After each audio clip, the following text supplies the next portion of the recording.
మార్చి 2025 తులారాశి మాస ఫలాలు ఏ విధంగా ఉండబోతున్నాయో చూద్దామండి.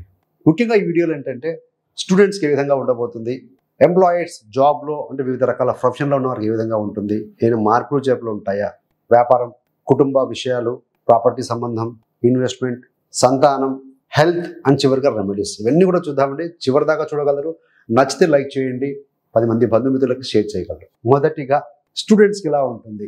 పంచమాధిపతి శనేశ్వరుడు పంచంలోనే ఉన్నారు లాగర్ దాకా. మీ యొక్క రాశాధిపతి శుక్రుడు బలంగా 6వ స్థానంలో ఉన్నారు. 6 అంటే పోరాట పటిమ. విద్యార్థులకు ఒకటేనండి, ఎలా ఉంటుందో ఏముంటుందో అనే యాంగ్జైటీ వద్దనే వద్దు. So be prepared, be positive. అది స్కూలింగ్ ఎడ్యుకేషన్ అయినా, ఇంటర్మీడియట్ ఎడ్యుకేషన్ అయినా, డిగ్రీ స్థాయి విద్య అయినా, పీజీ లాంటి విద్య అయినా అందరికీ బాగుండబోతుంది. Keep in mind. గ్రహస్థితులు అనుకూలంగా ఉన్నాయి. Go head with positive mind set. మరి వృత్తిలో ఉన్న వారికి ఏ విధంగా ఉంటుంది అంటే, దశమ స్థానాన్ని రాహు చూస్తున్నాడు. వృత్తి అంటే 2, 6, 10 చూస్తూ ఉంటాం. 2వ స్థానాధిపతి కుజుడు 9లో ఉన్నాడు. 6వ స్థానాధిపతి గురుగ్రహము ఎక్కడున్నారు, 8లో ఉన్నారు. వృత్తిపరంగా కొన్ని ఛాలెంజెస్ ఉంటాయండి.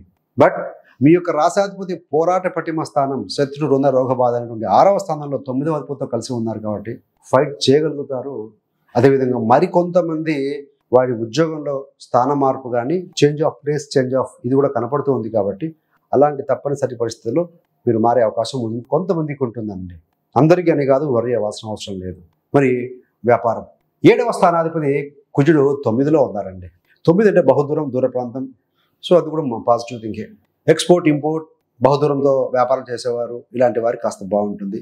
కానీ సహజంగా వ్యాపారకారకుడు బుధ గ్రహం, ఆ బుధుడు కాస్త బలహీనంగా ఉన్నారు 6వ స్థానంలో. 7 అంటే వ్యాపారం, లీగల్ బాండేజ్ కూడా అవుతుంది.